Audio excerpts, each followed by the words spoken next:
Oh my, I don't know where the microphone is. Hello, good evening, happy solstice. Well, we're still kind of in the middle of it. As I learned by listening to Quanta Radio earlier today, uh, we of course know that time itself is passing, that it's not a question that the time has elapsed, but we have squeezed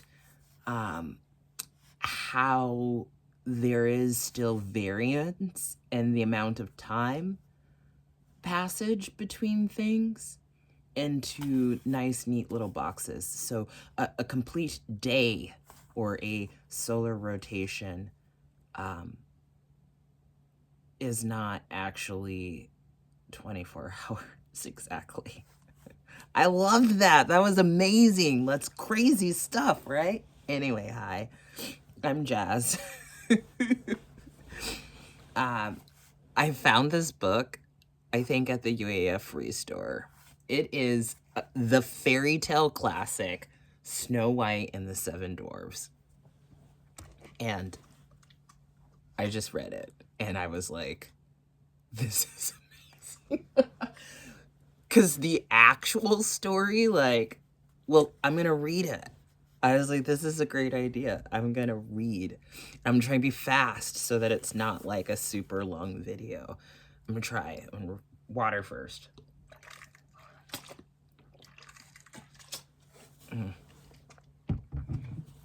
Sylvester's already napping. Okay, Snow White and the Seven Dwarfs. This artwork is wild, by the way.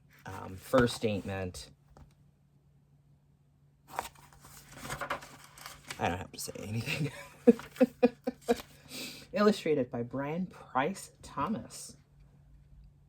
Who is it written by? Once upon a time, a beautiful princess named Snow White lived with her stepmother, the queen, in the royal castle. Snow White's stepmother was also beautiful, but she was an evil witch. Switch that W with a B. Here's our picture. Very important thing. Sylvester's totally awake and coming over here. This beautiful princess lived with her stepmother. Where's her dad? Her dad isn't there. That's important. Okay. More than anything else in the world, Snow White's stepmother treasured her own beauty. Vanity. Every day she gazed at herself in her magic mirror and asked, "Mirror, mirror on the wall, who's the fairest one of all?" Evil witch, correct, yes. The mirror answered, "No one is more fair than you, your majesty." And then the mirror showed the queen's face. There you go. There's that. Also, fuck the mirror. I don't think I'm supposed to curse, but oops.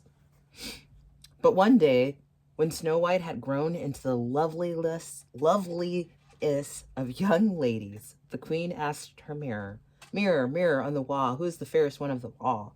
The mirror answered, "The princess Snow White is the fairest one of all." And then the mirror showed Snow White's face. She looks so angry. Look how angry she is. She's pissed. The queen was furious.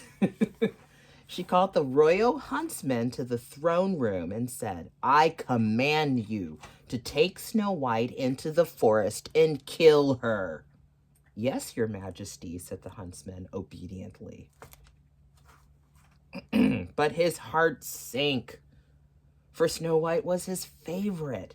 He saddled Snow White's horse, helped her to mount, and led her into the forest. Look at that. Nice castle, though, right? This is beautiful. I love this artwork.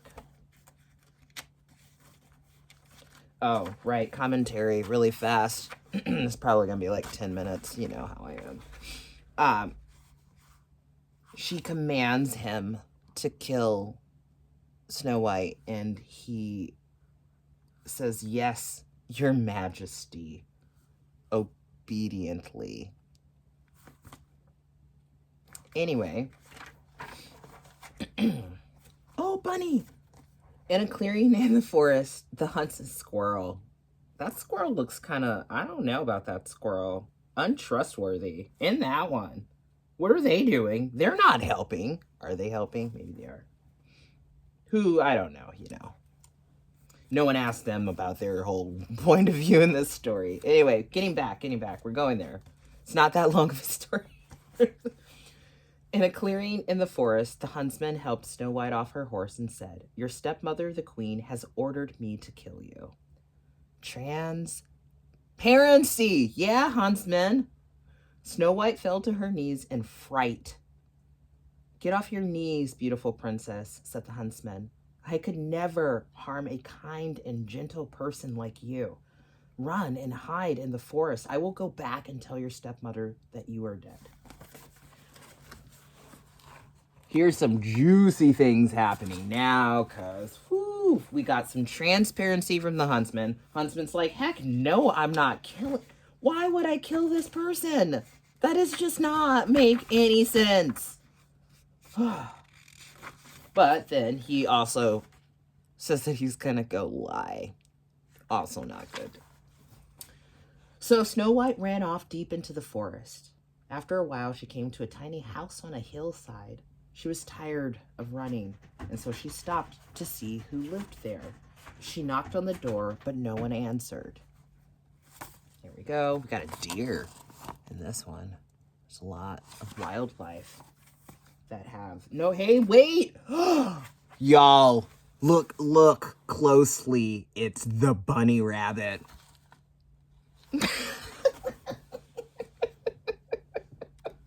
I love it so much. I can't even, y'all. This is the same bunny rabbit. I am convinced now. Anyway, important points here. She's tired.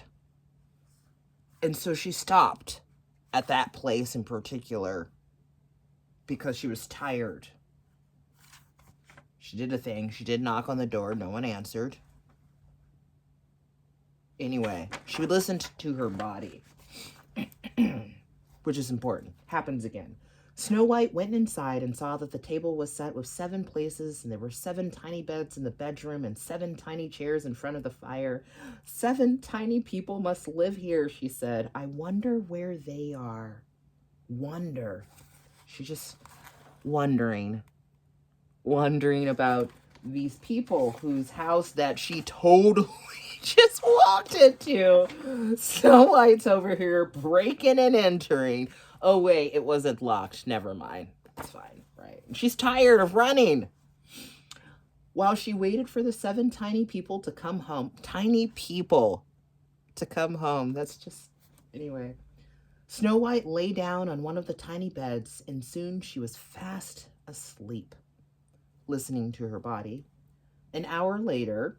That's a nice nap. Solid. The door of the tiny house flew open, and 7 dwarves crowded into the bedroom. Who can that be? They asked when they saw Snow White asleep in one of their beds. There's only one way to find out. And the smallest and wisest of them. We have to wake her up and ask her. Smallest, wisest of the dwarves says, "Hey, y'all, before we make any sudden moves, let's just find out what's going on here." Very smart. They woke up Snow White, and she told them her sad story. And it is. It's a sad story. It's freaking awful. The dwarves went off into the next room to talk the matter over.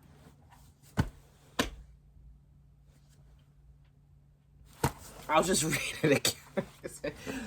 They woke up Snow White, and she told them her sad story. The dwarves went off into the next room to talk the matter over. When they came back, the smallest and wisest one said, "Don't be afraid, Snow White. You can stay here with us for as long as you want.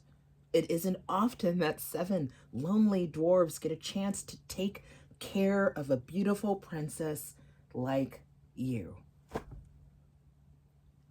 Wow, that's absolutely beautiful. Like, communication, telling the story, understanding the need, being willing. So good. So Snow White lived with the dwarves. Every morning they went off to the mountains to dig for gold. We're passing that up. That happens. We were doing that. Yes, that's happening. Sure. I mean, whatever. Snow White made them breakfast before they left. Then she cleaned the tiny house. In the afternoon, she cooked dinner for the tiny men who were so sweet and lovable. And when they came home, she served it to them. Now, this is kind of getting into some things.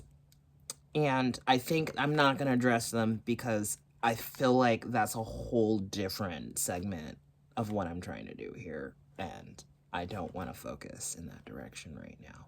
But we'll just say reproductive labor, domestic labor, teaching,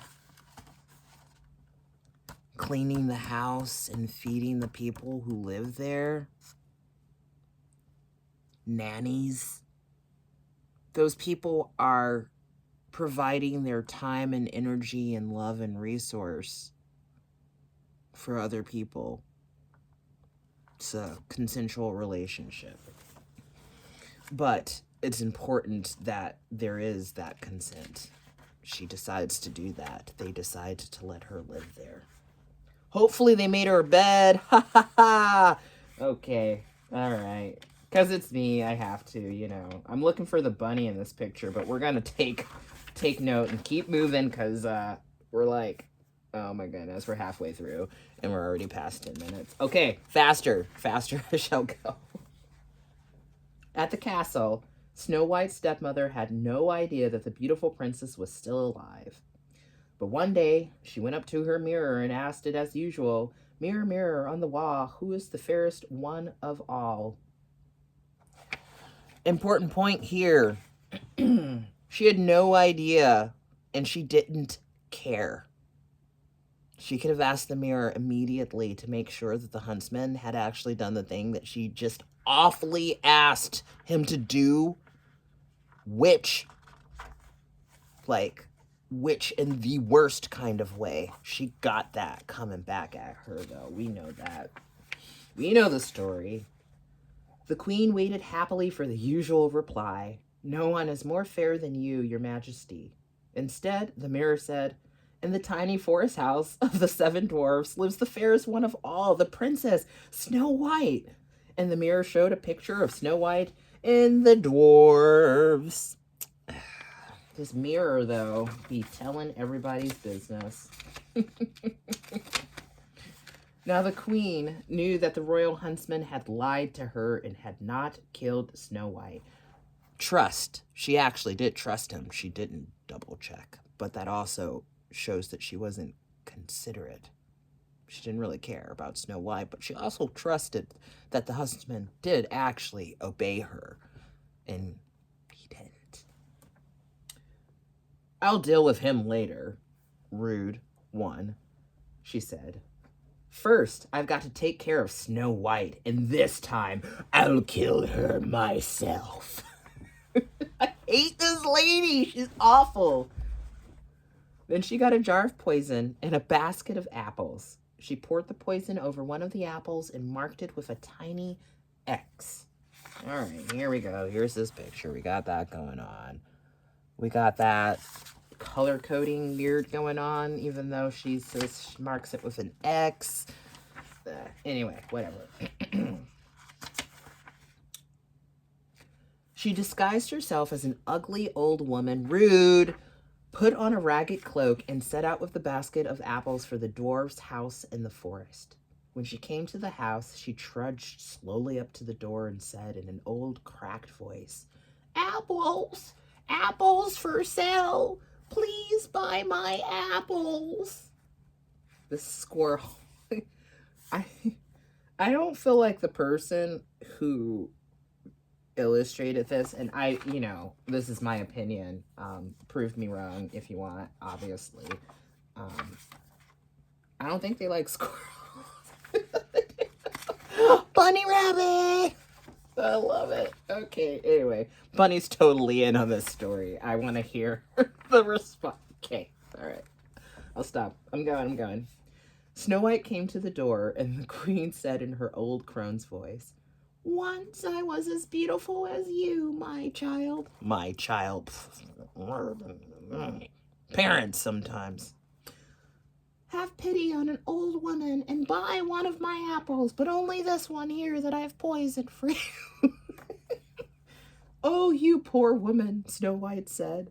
"I can't ask you to come in and rest because the dwarfs told me not to let anyone in, but I will gladly buy one of your apples."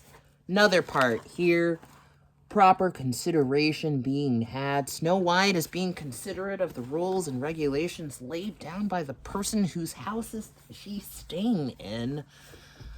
She's like, "I can't ask you to come take a rest, old lady, out here in the woods. You clearly probably need to take a rest, but you're selling apples, and that's what you say will help you. And so here I am." Okay, now we go. "You are very kind, my child," the queen said. The queen said that. "Here, take this one. It's a beauty, sweet and delicious." And she handed Snow White the poisoned apple.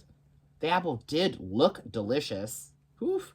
And Snow White immediately took a bite out of it. Oh, in a moment, she felt dizzy, and then she swooned to the ground, unconscious from the poison.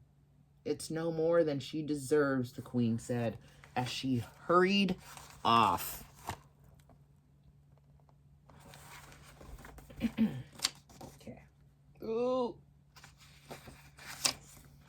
Back in the castle, the queen stood before her magic mirror and asked it once more, "Mirror, mirror on the wall, who is the fairest one of all?" And the mirror answered, "No one is more fair than you, your majesty."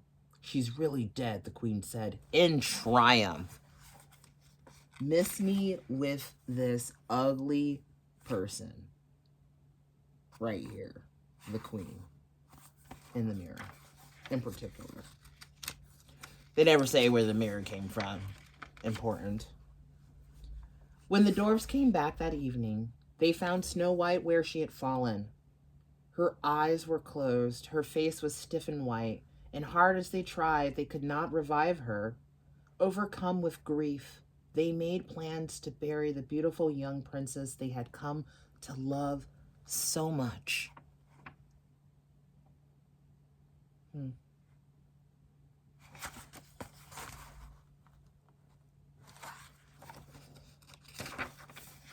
Just then, in the nick of time, a handsome young prince from a neighboring kingdom rode up. "What has happened to this beautiful young girl?" he asked. "Probably she was killed by her evil stepmother, the queen," said the smallest and wisest dwarf. I'm into him. He's cool. I like it. We are going, actually, I just totally gendered this. What? Did I? Maybe. Anyway, whatever.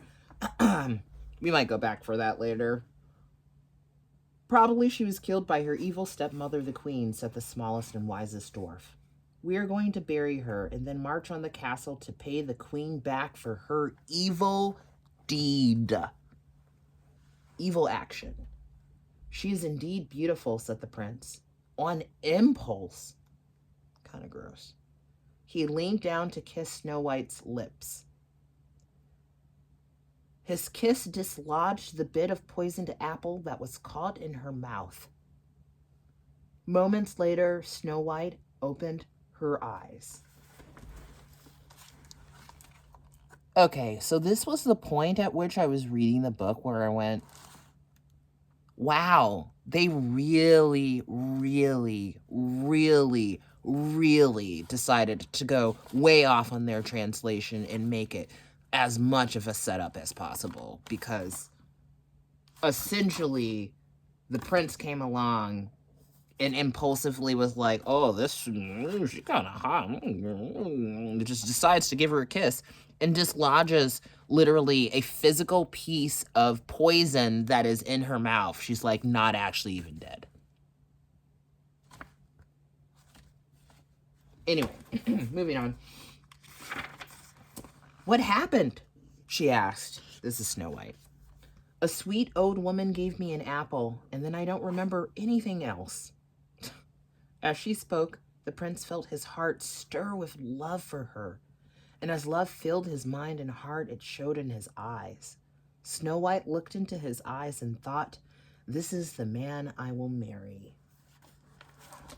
That's beautiful. That's love at first sight. That's love immediately upon meeting a person and just knowing, because that does seem to happen. Good thing he kissed her, though, right? Oh, I love this picture. At the castle, the queen's mirror now told her that the fondest wish had not come true after all. Snow White was still alive and still the fairest in the land. The queen flew into a terrible rage. All of the hate in her heart suddenly welled up, and like a flood of poison, it filled her throat and choked her. Suddenly, she couldn't breathe. Gasping for air, she fell down dead. Important points here. She kills herself. Nobody else did anything. A few weeks later, in the prince's own kingdom, there was a glorious wedding, and the beautiful princess named Snow White became the beautiful. A few weeks later, in the prince's own kingdom, there was a glorious wedding, and the beautiful princess named Snow White became the prince's bride.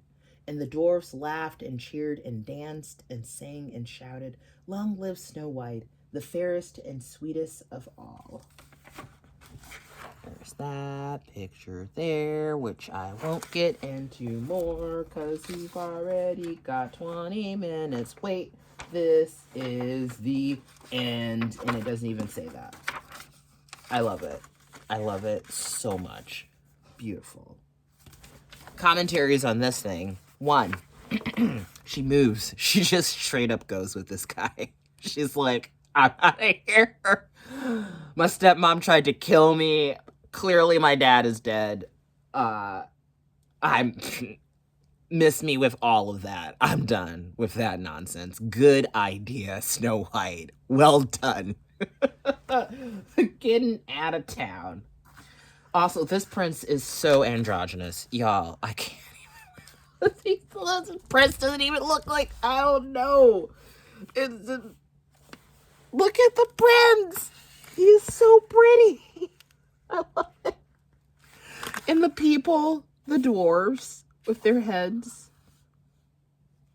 It's just... I can't even get started. Yeah. And then that's the only people at their poor wedding. That's so sad, but kind of cute, I guess. You know, it's their family.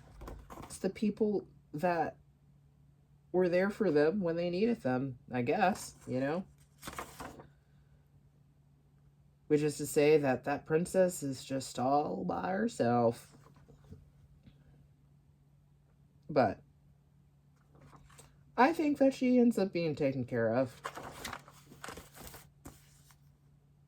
A fairy tale classic, though. And it really doesn't say anything about who actually wrote the thing. So, that's interesting. Good night. Sweet dreams.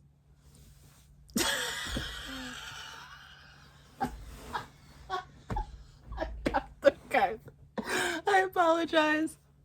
Y'all know that I am at all times all of these things rolled into one. All times. I love you. Okay. Oh, wait. I'm getting my finger ready so that I can pause the video right after I say the thing and be cute. That is. Okay.